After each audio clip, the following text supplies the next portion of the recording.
Arjun Jenya, this question is for you. ನೀವು ಉಪೇಂದ್ರ, ರಾಜ್ಬಿ ಶೆಟ್ಟಿ ಮತ್ತು ಶಿವಣ್ಣನ ಬ್ರಹ್ಮ ವಿಷ್ಣು ಮಹೇಶ್ವರಾಗಿ ನೋಡ್ತಾ ಇದ್ದೀರಾ. ಆಮೇಲೆ 45 as the title. Does this anywhere in the context explore ಸನಾತನ ಧರ್ಮ? Madam, 45 is about life madam. So life ಅಂದ್ರೆ ಧರ್ಮ.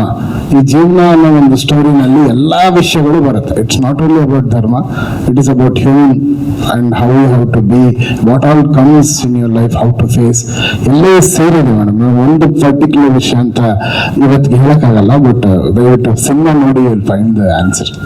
No, I just got a hint. That's why I asked it. Arjun sir, ಎಲ್ಲ ಓಕೆ ಬಟ್ ಯಾಕೆ ಶಿವಣ್ಣನ ಹೇಸ್ grey ಅಂತ? ಅವ್ರಿನ್ನು still 16, ಅವ್ರ fans ಒಪ್ಕೊಳ್ತಾರ ಅಂತ? Madam, ಈಗ ನಾನು ಶಿವಣ್ಣ ಅವ್ರ ದೊಡ್ಡ ಅಭಿಮಾನಿ. ಎಲ್ಲ ಪಾತ್ರನೂ ಆಗ್ಬಿಟ್ಟಿದ್ದಾರೆ ಅಣ್ಣ. ಅಂಡ್ ಇದ್ರಲ್ಲಿ ತುಂಬಾ ಸ್ಪೆಷಲ್ ವಿಚಾರಗಳು ಇರುತ್ತೆ. ನಾನು ಒಂದು ಪಾತ್ರದಲ್ಲಿ ನೋಡಿರ್ಲಿಲ್ಲ. ಸೊ ಮಹೇಶ್ವರ ಅಲ್ವಾ, ಏನ್ ಕೇಳಿದ್ರು ತಥಾಸ್ತು ಅಂತಾರೆ. ಸೊ ಈ ಪಾತ್ರದಲ್ಲಿ ಅವ್ರಿಗೆ ಗ್ರೇ ಹೇರ್ಸ್ ಹಾಕಿದೀವಿ ಪಾತ್ರಕ್ಕೆ. ಆಕ್ಚುಲಿ ಆಯ್ತು ಗೊತ್ತಮ್ಮ, ಅದು white is always bright, ready to fight ಅನ್ನತ್ತೆ. ರಮೇಶ್ ಶೆಟ್ಟಿ ಸರ್, ಗರುಡ ಗಮನ ಋಷಭ ವಾಹನದಲ್ಲಿ ನೀವು ಶಿವತಾಂಡವ ಮಾಡಿದ್ರಿ, ಶಿವನಾಗ್ ಕಾಣಿಸ್ಕೊಂಡಿದ್ರಿ. ಇಲ್ಲಿ ನಿಮ್ಮನ್ನ ವಿಷ್ಣು ಹೋಲ್ಸಿದ್ದಾರೆ. ಸೊ ನಿಮ್ಮನ್ನ ನೀವು ಯಾವ್ದಕ್ಕೆ ಕಂಪೇರ್ ಮಾಡ್ಕೊಳ್ತೀರಾ ಅಂತ ಹೇಳ್ಬಿಟ್ಟು? ನಾನು ಮನುಷ್ಯನಾಗಿ ಪ್ರಯತ್ನ ಪಡ್ತಾ ಇದ್ದೀನಿ, ಅದೇ ಕಂಪ್ಲೀಟ್ ಆಗಿಲ್ಲ ಇನ್ನು. ಅವರೇನೋ ಹೇಳಿದ್ರು ಅದನ್ನ ರೂಪಕ್ಕೆ ಅಸಿನಿಲಿ ಅಂತ ಕರಿತೀವಿ, ಅದನ್ನೆಲ್ಲ ಎದೆಗೆ ಹಾಕೋಬಾರ್ದು, ಅಷ್ಟೇ ಕೇಳಬೇಕು, ಬರ್ಕೊಡ್ಬೇಕು. ಏನೂ ಇಲ್ಲ. ಐ ಥಿಂಕ್ ಅವ್ರಿಗಿರುವಂತ ಒಂದು ಪಾತ್ರ, ಒಬ್ಬ ಸಾಮಾನ್ಯ ಮನುಷ್ಯ, ಅದ್ ನಾನು ಅದು ಈ ಪಾತ್ರದಲ್ಲಿ ಎಕ್ಸ್ಪ್ಲೋರ್ ಮಾಡಿದ್ದೀನಿ. ಅಂಡ್ ಫಾರ್ಚುನೇಟ್ಲಿ ಅದು ತುಂಬಾ ಚೆನ್ನಾಗಿ ಬರೆದಿದ್ರು. ನನಗೆ ಈ ಪಾತ್ರ ಮಾಡ್ಬೇಕಾದ್ರೆ ಯಾವತ್ತೂ ಕೂಡ ಕೆಲವು ಪಾತ್ರಗಳನ್ನು ಮಾಡ್ಬೇಕಾದ್ರೆ ಇಮೋಷನಲ್ ಫೋರ್ಸ್ ಅನ್ಸುತ್ತೆ ನಟರಾಗಿ. ನಾವು ಸ್ವಲ್ಪ ಏನೋ ಮಾಡ್ಬೇಕಾಗತ್ತೆ, ಸ್ವಲ್ಪ ಫೋರ್ಸ್ ತರಬೇಕಾಗತ್ತೆ. ಇಲ್ಲಿ ನನಗೆ ಯಾವತ್ತೂ ಹಾಗಾಗೇ ಇಲ್ಲ. ಸೆಟ್ಟಲ್ಲಿ ಯಾವಾಗ ಇರ್ಬೇಕಾದ್ರೂ ಕೂಡ ನನಗೆ ಆ ಒಂದ್ ಲೈನ್ 30 ಸೆಕೆಂಡ್ ಮುಂಚೆ ಕೊಟ್ಟರು ಕೂಡ ನನಗೆ ಆ ಇಮೋಷನ್ ಬರ್ತಾ ಇತ್ತು, ಯಾಕಂದ್ರೆ ಅಷ್ಟು ಚೆನ್ನಾಗಿ ಬರ್ದಿದ್ರು. ಇಡೀ ಕಥೆನೇ ಹಾಗೆ ಬರ್ದಿದ್ದಾರೆ. ಸೊ ನಾನೇನು ಅಲ್ಲ, ನಾನು ಇಷ್ಟೇ ಮನುಷ್ಯ, ಸಾಮಾನ್ಯ ಮನುಷ್ಯ. ಹಾಸ್ಪಿಟಲ್ಗೆ ಹೋಗ್ತೀರಾ? ಅಲ್ಲ, ಎಲ್ಲರೂ ಸಾಮಾನ್ಯ ಮನುಷ್ಯರೇ. ನೋಡಿ ಸಿನಿಮಾದಲ್ಲಿ ನೋಡಿ. ರಮೇಶ್ ರೆಡ್ಡಿ. ಅರ್ಜುನ್ ಸರ್, ಇಲ್ಲಿ ನೀವು ಹೇಳಿ ಕೇಳಿ ಮ್ಯಾಜಿಕಲ್ ಕಂಪೋಸರು, 3 ಜನರನ್ನ ಸೇರಿಸಿ ಹೆಂಗ್ ಡ್ಯಾನ್ಸ್ ಮಾಡಿಸಿದೀರಾ ಅಂತ? ನೋಡಿ ಮೇಡಮ್. ಅರ್ಜುನ್ ಸರ್, ನೀವಾಗ್ಲೇ ಹೇಳ್ತಾ ಇದ್ರಿ ಉಪೇಂದ್ರ ಸರ್ ಅಂದ್ರೆ ಬ್ರಹ್ಮ ಅಂತ ಹೇಳಿ. ಸೊ ಬ್ರಹ್ಮನಿಗೆ ಕತೆ ಹೇಳಿದಂತ ಸಂದರ್ಭದಲ್ಲಿ ಅವ್ರ ರಿಯಾಕ್ಷನ್ ಹೇಗಿತ್ತು? ಉಪೇಂದ್ರ ಸರ್ ಆ ಸಂದರ್ಭದಲ್ಲಿ ಯಾವ ರೀತಿ ಕತೆ ಕೇಳಿದ್ರು, ಅದನ್ನ ಈ ಸಂದರ್ಭದಲ್ಲಿ ಹಂಚ್ಕೋಬಹುದಾ ಅಂತ ಹೇಳಿ, ಅವ್ರ ರಿಯಾಕ್ಷನ್ ಎಲ್ಲ ಹೇಗಿತ್ತು ಅಂತ ಹೇಳಿ? ನಾನು ಸರ್ ಮೈಸೂರಲ್ಲಿದ್ರು, ಮೈಸೂರಿಗೆ ಕರೆದಿದ್ರು, ನಾನು ಹೋಗಿ ಫುಲ್ ನರೇಷನ್ ಮಾಡಿದೆ. ಸ್ಟಾರ್ಟಿಂಗ್ ಅವ್ರು ನೋಡಿ ನಿಂತ್ಕೊಂಡ್ರೆ ಹೆಂಗ್ ಕಾಣಿಸ್ತಾರೆ ನೋಡಿ, ಇನ್ನು ಏನೋ ಸ್ಕೂಲ್ ಬಾಯ್ ತರ ಕಾಣಿಸ್ತಾರೆ, ಸ್ಪೋರ್ಟ್ಸ್ ಬೇಕಿಂತ ಬಂದಂಗೆ.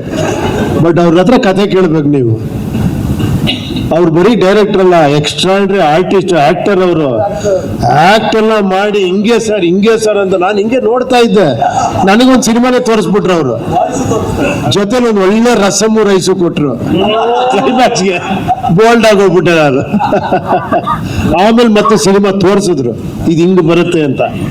ಇನ್ನೇನು ಅದಕ್ಕಿನ್ನ ಎಕ್ಸ್ಟ್ರಾರ್ಡಿನರಿ ಕತೆ ಹೇಳಿದ್ರು, ವೆರೈಟಿಯ ಕತೆ ಹೇಳಿದ್ರು, ಅದನ್ನ ಅದ್ಭುತವಾಗಿ ಹೇಳಿದ್ರು, ವಿತ್ ಶಾರ್ಟ್ ಡಿವಿಷನ್. ಅದನ್ನ ಪಿಕ್ಚರು ಮಾಡ್ಬಿಟ್ಟಿದ್ರು. ಇದನ್ನ ತೋರಿಸಿ ಓಕೆನಾ ಇದು ಅಂದ್ರು. ಅಂದ್ರೆ ಹೊಸ ಪ್ರಯತ್ನ ಅನ್ಸುತ್ತಲ್ಲ ಸರ್, ಮೊದ್ಲೇ ಸಿನಿಮಾ ತೋರಿಸಿ ಅದೇ ನಾನು ಫಸ್ಟ್ ಹೇಳಿದ ಅವ್ರ ಬಗ್ಗೆ. ಅದೇ ಈ ತರ ಅಟೆಂಪ್ಟ್ಸ್ಗಳು ಈಗಿನ ನೆಕ್ಸ್ಟ್ ಜನರೇಷನ್ ಅವ್ರು ಮಾಡ್ಬೇಕು. ಆಕ್ಚುಲಿ ಇನ್ನು ಸರ್ ನನ್ನ ಹತ್ರ ಕತೆ ಇದೆ ಸರ್, ಕತೆ ಹೇಳ್ತೀನಿ ಅಂದ್ರೆ ಸಿಕ್ಕಾಪಟ್ಟೆ ಬಿಸಿ ಇರ್ತಾರೆ ಇವರು.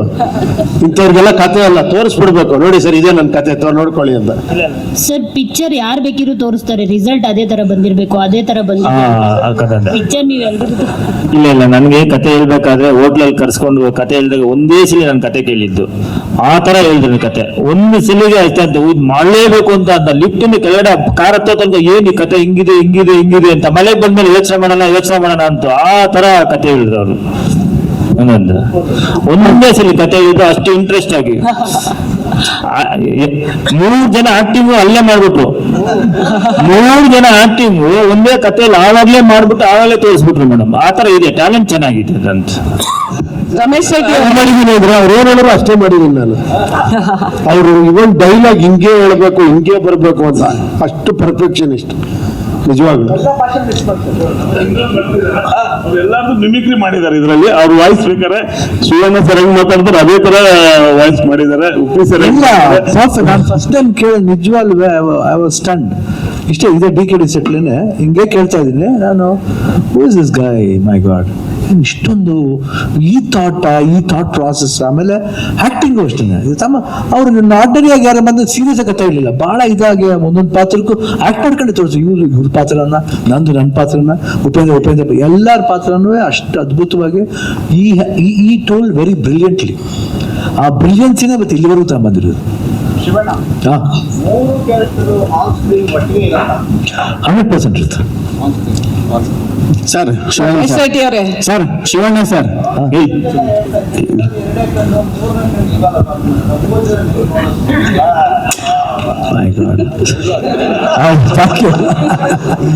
ಸರ್ ಇಲ್ಲಿ ಏನಂದ್ರೆ ಮೈಸೂರಿನಲ್ಲಿ ನಿಮ್ಮ ಪಾತ್ರದ ರಿವೀಲ್ ಮಾಡ್ಸಕ್ ಸಾಕಷ್ಟು ಪ್ರಯತ್ನ ಆಗಿತ್ತು. ಅಲ್ಲಿ ಗೊತ್ತಾಗ್ಲಿಲ್ಲ ಏನಂದ್ರೆ ನಿಮ್ಮ ಪಾತ್ರ ಏನಿರ್ಬೋದು ಅಂತೇಳಿ. ಇಲ್ಲಿ ರಮೇಶ್ ರೆಡ್ಡಿ ಸರ್ ಹೇಳಿದ್ರು ಅಣ್ಣ ಅವ್ರ ಸಿನಿಮಾ ನೆನಪಾಗುತ್ತೆ ಅಂತೇಳಿ. ಅಣ್ಣ ಅವ್ರ ಸಿನಿಮಾ ಕನೆಕ್ಟ್ ಅಂದ್ರೆ ಅವರ ಅಭಿಮಾನಿಗಳಾಗಿ ನಾವೆಲ್ಲ ಅವರ ಪಾತ್ರ ಮತ್ತು ಆ ಗತ್ತು ಅದನ್ನೆಲ್ಲ ನೋಡಿದಾಗ ಇಲ್ಲಿ ಏನ್ ಸಿಗ್ಬೋದು, ಒಂದು ಬಂಗಾರದ ಮನುಷ್ಯ ಅಂತ ಹೇಳಿದ್ರು. ಈ ಸಿನಿಮಾದಲ್ಲಿ ನಿಮ್ಮ ಪಾತ್ರ ಏನ್ ಹೇಳ್ಬೋದು ಅಂತ. ನಾನೇ ಉಪೇಂದ್ರ ನೀವೇ ಸರ್ ನಿಮ್ಮ ಪಾತ್ರ ಅಂದ್ರೆ ಏನ್ ಹೇಳ್ಬೋದು ಅಂದ್ರೆ ಅಲ್ಲ ನಿಮ್ಮ ಪಾತ್ರ ಹೇಗಿರುತ್ತೆ, ಅಣ್ಣ ಅವ್ರನ್ನ ನೋಡ್ಬೋದ ನಾವು ಅಂತ. ರಿಯಾಲಿಟೀಸ್ ಆಫ್ ಲೈಫ್, ಅದನ್ನ ಎಂಟರ್ಟೈನಿಂಗ್ ವೇಲೆ ಹೇಳ್ತೀವಿ. Facts of life, realities of life ಅದನ್ನ ಹೇಳ್ತೀವಿ. ಅಲ್ಲ ಒಂದು ಬಂಗಾರದ ಮನುಷ್ಯ ಅಂದಾಗ ನಮ್ಗೆ ಎಲ್ಲೆಲ್ಲ ಹೋಗುತ್ತೆ ಮನಸ್ಸು. ಅಲ್ಲಿ ರಿಯಾಲಿಟಿ ಇದೆ, ಫ್ಯಾಕ್ಟ್ಸ್ ಇದೆ, ನಿಜ ಇದೆ. ಇದ್ರಲ್ಲೂ ಅಷ್ಟೇ ರಿಯಾಲಿಟಿ, ಫ್ಯಾಕ್ಟ್ಸ್, ನಿಜ ಇದೆ. ಸರ್ ರಮೇಶ್ ರೆಡ್ಡಿ ಅವರು ಬಂಗಾರದ ಮನುಷ್ಯ ಅಂತ ಹೇಳಿದ್ದು ಬಂಗಾರದ ಮನುಷ್ಯ ಹತ್ರ ಇರುತ್ತೆ ಅಂತಲ್ಲ. ಅಂದ್ರೆ ಬಂಗಾರದ ಮನುಷ್ಯ ಯಾವ ಲೆವೆಲ್ ಹಿಟ್ ಆಯ್ತು ಆತರ ಆಗುತ್ತೆ. ಇದು ಬಂಗಾರ, ಇದು ಆತರ ಅವ್ರು ಹೇಳಿದ್ದು. ನೀವು ಕ್ಯಾರೆಕ್ಟರ್ ಹೆಂಗಿರುತ್ತೆ ಬಂಗಾರದ ಮನುಷ್ಯ? ಅಲ್ಲ ಅದು ಸಣ್ಣ ಬಂಗಾರ, ಸಣ್ಣ ಬಂಗಾರ ಅದೇ ಹೇಳಿದ್ದು.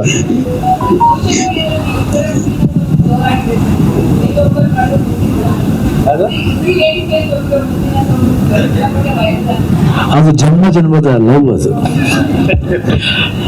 ರಮೇಶ್ ರೆಡ್ಡಿ ಅವರೇ, ಮೇಡಮ್ ಈ ಫಿಲಮ್ದು ಬಜೆಟ್ ಏನ್ ಸರ್? ಮೇಡಮ್ ನೀವು ಪಿಕ್ಚರ್ ನೋಡಿ ಆಮೇಲೆ ನೀವೇ ಡಿಸೈಡ್ ಮಾಡಿ ನನ್ಗೆ ಹೇಳಿ ಮೇಡಮ್. ನಾವೇ ಡಿಸೈಡ್ ಮಾಡೋಣ ಸರ್, ನೀವು ತಾನೇ ಬಂಗಾರ. ಇಲ್ಲ ನಾವ್ಯಾರಿಲ್ಲ ಮೇಡಮ್, ನೀವು ಫಿಲಮ್ ಬಂದ್ಮೇಲೆ ನೋಡಿ. ಅಲ್ಲ ಹೊಸಬ್ರಿಗೆ ಓಕೆ, ಮ್ಯೂಸಿಕ್ ಡೈರೆಕ್ಟರ್ ಆಗಿ ಅವರು he has carved a niche for himself. ಹಾ. ಬಟ್ ಒಂದು ಹೊಸ ಡೈರೆಕ್ಟರ್ಗೆ ಎಷ್ಟು ಇನ್ವೆಸ್ಟ್ ಮಾಡ್ಬೋದು ನೀವು ಅಂತ ಅದಕ್ಕೆ ಕೇಳಿದ್ದು. ಅಲ್ಲ ಮೇಡಮ್, ಕಂಟೆಂಟ್ ಮೇಲೆ ಹೋಗುತ್ತೆ, ಕತೆ ಮೇಲೆ ಹೋಗುತ್ತೆ. ಫಸ್ಟ್ ಹೇಳಿಲ್ಲ ಮೈಸೂರಲ್ಲಿ ಶೂಟಿಂಗ್ ನೋಡಿದಾಗ ಹಿಂಗಿತ್ತು, ಆಮೇಲೆ ಸರ್ ನೀವು ಏನ್ ಬೇಕು ಹೇಳಿ ಸರ್ ನಾನು ಕೊಡ್ತೀನಿ ಅಂತ. ಅದು ಕಂಟೆಂಟ್ ಹಂಗೆ ಎಳ್ಕೊಂಡು ಹೋಗ್ಬಿಡ್ತು. ಕಂಟೆಂಟ್ ಹಂಗೆ ಹೋಯ್ತು. ನಾವು ಅದಕ್ಕೆ ಇವಾಗ ಏನಂತ ಹೇಳಿದ್ರೆ ಫ್ಯಾನ್ ಇಂಡಿಯಾ ಅಂತ ಹೇಳಿದ್ರೆ ಫ್ಯಾನ್ ಇಂಡಿಯಾ ಎಲ್ಲಾ ಸ್ಟೋರಿ ಫ್ಯಾನ್ ಇಂಡಿಯಾ ಮಾಡೋಕ್ಕಾಗಲ್ಲ ಮೇಡಮ್. ಯೂನಿವರ್ಸಲ್ ಎಲ್ಲರೂ ನೋಡ್ಬೇಕು. ನಿಮ್ಮ ಮನೇಲಿ ನಡೆಯೋದು, ನಮ್ಮ ಮನೇಲಿ ನಡೆಯೋದು, ರೋಡಲ್ಲಿ ನಡೆಯೋದು, ಎಲ್ಲಿ ನಡೆಯೋದು ಅಂತ ಎಲ್ಲಾ ಯೂನಿವರ್ಸಲ್ ಇದ್ರೇನೆ ಎಲ್ಲರೂ ನೋಡೋದು. ಆಯ್ತು ಸರ್. ಅರ್ಜುನ್ ಜನ್ ಅವರೇ, ಈಗ ಶಿವಣ್ಣ ತುರ್ತಾಗಿ ಹೊರಡಬೇಕಾಗಿದೆ, ಹಾಗಾಗಿ ಕೊನೆ ಒಂದು ಅಥವಾ ಇದು ಸಿನಿಮಾ ಇಷ್ಟೆಲ್ಲ ವಿಶೇಷತೆ ಇದೆ. ಸಿನಿಮಾ ಯಾವಾಗ ರಿಲೀಸ್ ಮಾಡ್ಬೇಕು ಅಂತ ಅನ್ಕೊಂಡಿದ್ದೀರಾ ಸರ್? ಇವತ್ತು ಶೂಟಿಂಗ್ ಮುಗಿದಿದೆ ಸರ್. CG ಕೆಲಸದ ಮೇಲೆ ಡಿಪೆಂಡ್ ಆಗುತ್ತೆ ನಮ್ಮ ರಿಲೀಸ್ ಡೇಟ್. ನಾಯಕಿಯರಿಗೆ ಒಬ್ಬರು ನಾಯಕರು ಕೌಸ್ತುಭ ಮಣಿ ಅಂತ ಇದ್ದಾರೆ ಸರ್. ನಮ್ಮ ಫಿಲ್ಮ್ ಸೈನ್ ಮಾಡಿದ ತಕ್ಷಣ ಮದುವೆ ಆಗೋಯ್ತು ಸರ್ ಅವ್ರಿಗೆ. ಕೆನಡಾ ಹೋಗ್ಬಿಟ್ರು, ಬಟ್ ನಮ್ಮ ಕೆಲಸ ಮುಗಿಸ್ಕೊಟ್ಟು ಹೋಗಿದ್ದಾರೆ ಸರ್. ರಾಜ್ ಸರ್ ಬಿಟ್ಟು ಇರ್ತಾರೆ ಸರ್. ಶಿವಣ್ಣಂಗೆ ಉಪೇಂದ್ರ ಸರ್ ಹೀರೋಯಿನ್ಸ್ ಇಲ್ವಾ?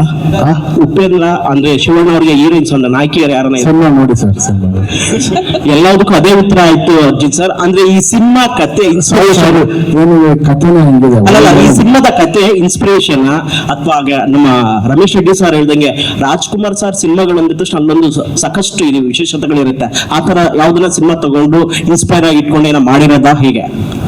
ಸರ್ ಇದು ನಿಜ ಹೇಳ್ಬೇಕಂದ್ರೆ ಇದಕ್ಕೆ ಇನ್ಸ್ಪಿರೇಷನ್ ನಮ್ಮ ಅಣ್ಣ ಸರ್. ನಾನು ಕೋವಿಡ್ ಅಲ್ಲಿ I lost my brother. Okay. ಅವನೇ ಆಶೀರ್ವಾದ ಮಾಡಿ ಈ ಕತೆ ನನ್ನ ತಲೆಗೆ ತುಂಬಿಸ್ಬಿಟ್ಟು ಹೋಗಿದ್ದಾನೆ. ಅವನೇ ಇನ್ಸ್ಪಿರೇಷನ್. ಸಿನಿಮಾ ನೋಡಿ ಆಮೇಲೆ ಗೊತ್ತಾಗುತ್ತೆ. Sir, Arjun sir, one last curious question. Please, sir, every hero in Liroru, they can have like 2 to 3 parts. 45, pan India. So I'm just curious whether this will be, wrapped up in one part, or will be there another part, like, climax, so you'll go to reveal it, something like that, So that's curious. I know you maybe or maybe it will be there, sir. Thank you, sir. Okay.